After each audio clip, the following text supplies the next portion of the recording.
Brother and Sister, a fairy tale by the brothers Grimm, as narrated by Scott Leffler for Stop, Book and Listen. Little brother took his little sister by the hand and said, "Since our mother died, we've had no happiness. Our stepmother beats us every day, and if we come near her, she kicks us away with her foot. Our meals are the hard crusts of bread that are left over, and the little dog under the table is better off, for she often throws in a nice bit. May heaven pity us. If our mother only knew. Come, we will go forth together into the wide world." They walked the whole day over meadows, fields, and stony places, and when it rained, the little sister said, "Heaven and our hearts are weeping together." In the evening they came to a large forest, and they were so weary with sorrow and hunger and the long walk that they lay down in a hollow tree and fell asleep. The next day when they awoke, the sun was already high in the sky and shone down hot into the tree. Then the brother said, "Sister, I am thirsty. If I knew of a little brook, I would just go and take a drink. I think I hear one running." The brother got up and took the little sister by the hand, and they set off to find the brook.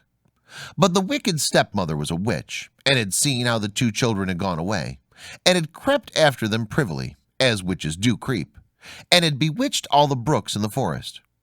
Now when they found a little brook leaping brightly over the stones, the brother was going to drink out of it, but the sister heard how it said as it ran, "Who drinks of me will be a tiger. Who drinks of me will be a tiger." Then the sister cried, "Pray, dear brother, do not drink, or you will become a wild beast and tear me to pieces." The brother did not drink, although he was so thirsty, but said, "I will wait for the next spring." When they came to the next brook, the sister heard this also say, "Who drinks of me will be a wolf. Who drinks of me will be a wolf." Then the sister cried out, "Pray, dear brother, do not drink, or you will become a wolf and devour me." The brother did not drink and said, "I will wait until we come to the next spring, but then I must drink. Say what you like, for my thirst is too great." And when they came to the third brook, the sister heard as it ran, "Who drinks of me will be a roebuck. Who drinks of me will be a roebuck." The sister said, "Oh, I pray you, dear brother, do not drink, or you will become a roebuck and run away from me." But the brother had knelt down at once by the brook, and had bent down and drunk some of the water, and as soon as the first drops touched his lips, he lay there a young roebuck. And now the sister wept over her poor bewitched brother, and the little roe wept also, and sat sorrowfully near to her. But at last the girl said, "Be quiet, dear little roe, I will never leave you." Then she untied her golden garter and put it round the roebuck's neck, and she plucked rushes and wove them into a soft cord. With this she tied the little beast and led it on, and she walked deeper and deeper into the forest. And when they had gone a long way, they came at last to a little house, and the girl looked in it, and as it was empty, she thought, "We can stay here and live." Then she sought for leaves and moss to make a soft bed for the roe, and every morning she went out and gathered roots and berries and nuts for herself, and brought tender grass for the roe, who ate out of her hand, and was content and played round about her. In the evening, when the sister was tired and had said a prayer, she laid her head upon the roebuck's back. That was her pillow, and she slept softly on it. And if only the brother had his human form, it would have been a delightful life. For some time they were alone like this in the wilderness. But as it happened that the king of the country held a great hunt in the forest, then the blasts of the horns, the barking dogs, and the merry shouts of the huntsmen rang through the trees, and the roebuck heard all, and was only too anxious to be there. "Oh," said he to his sister, "let me be off to the hunt. I cannot bear it any longer." And he begged so much that at last she agreed. "But," said she to him, "come back to me in the evening. I must shut my door for fear of the rough huntsman. So knock and say, 'My little sister, let me in, that I may know you.' And if you do not say that, I shall not open the door." Then the young roebuck sprang away. So happy was he and so merry in the open air.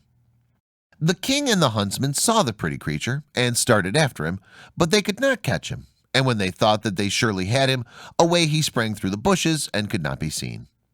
When it was dark, he ran to the cottage, knocked, and said, "My little sister, let me in." Then the door was opened for him, and he jumped in and rested himself the whole night through upon his soft bed.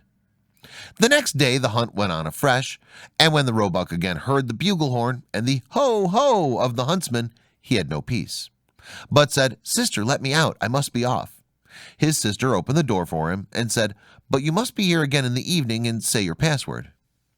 When the king and his huntsmen again saw the young roebuck with the golden collar, they all chased him, but he was too quick and nimble for them. This went on the whole day, but at last by the evening the huntsmen had surrounded him, and one of them wounded him a little in the foot, so that he limped and ran slowly. Then a hunter crept after him to the cottage and heard how he said, "My little sister, let me in," and saw that the door was open for him and was shut again at once. The huntsman took notice of all of it and went to the king and told him what he had seen and heard. Then the king said, "Tomorrow we will hunt once more." The little sister, however, was dreadfully frightened when she saw that her fawn was hurt.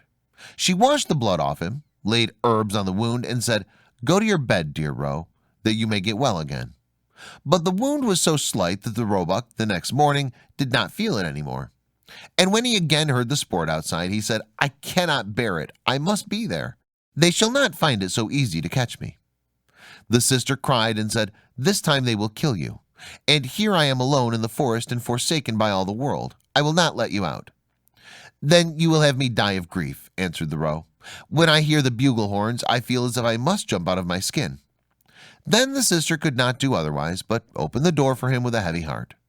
And the roebuck, full of health and joy, bounded into the forest. When the king saw him, he said to his huntsman, "Now chase him all day long till nightfall, but take care that no one does him any harm." As soon as the sun had set, the king said to the huntsman, "Now come and show me the cottage in the wood."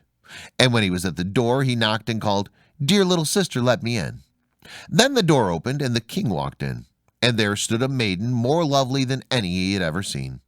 The maiden was frightened when she saw not her little roe, but a man come in who wore a golden crown upon his head.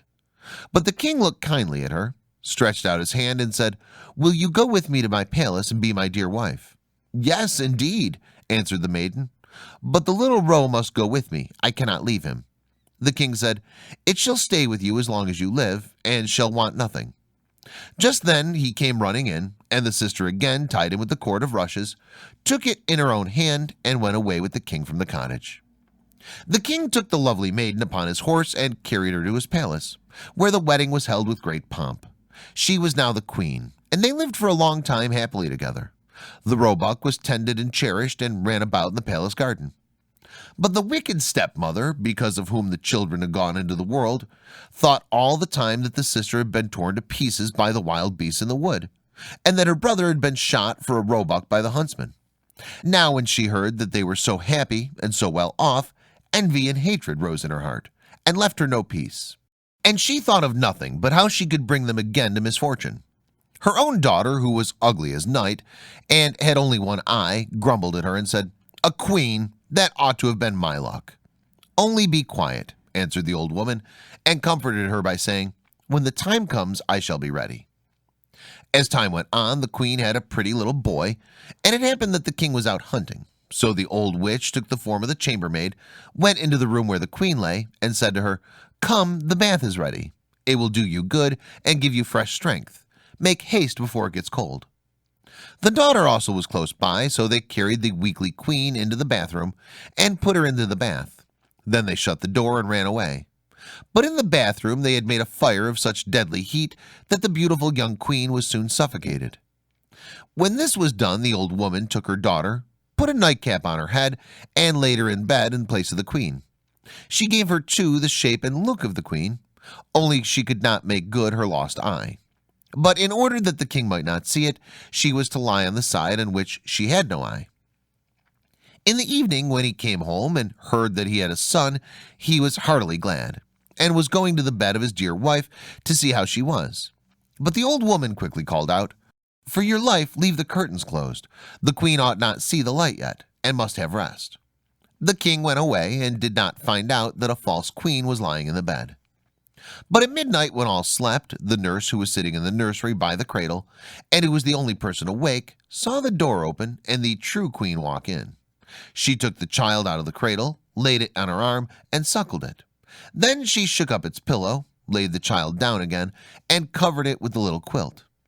And she did not forget the roebuck, but went into the corner where it lay and stroked its back. Then she went quite silently out of the door again. The next morning the nurse asked the guards whether anyone had come into the palace during the night, but they answered, "No, we have seen no one."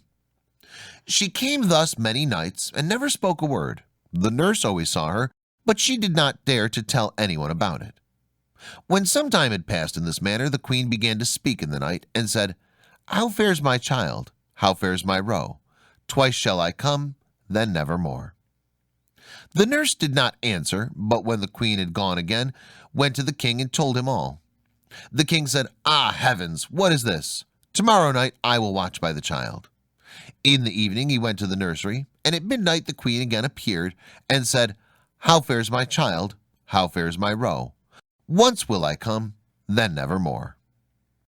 And she nursed the child as she was wont to do before she disappeared. The king dared not speak to her, but on the next night he watched again. Then she said, "How fares my child? How fares my roe? This time I come, then never more." Then the king could not restrain himself. He sprang towards her and said, "You can be none other than my dear wife." She answered, "Yes, I am your dear wife." And at the same moment she received life again, and by God's grace became fresh, rosy, and full of health. Then she told the king the evil deed which the wicked witch and her daughter had been guilty of towards her. The king ordered both to be led before the judge, and judgment was delivered against them. The daughter was taken into the forest, where she was torn to pieces by wild beasts. But the witch was cast into the fire and miserably burnt. And as soon as she was burnt, the roebuck changed his shape and received his human form again. So the sister and brother lived happily together all their lives.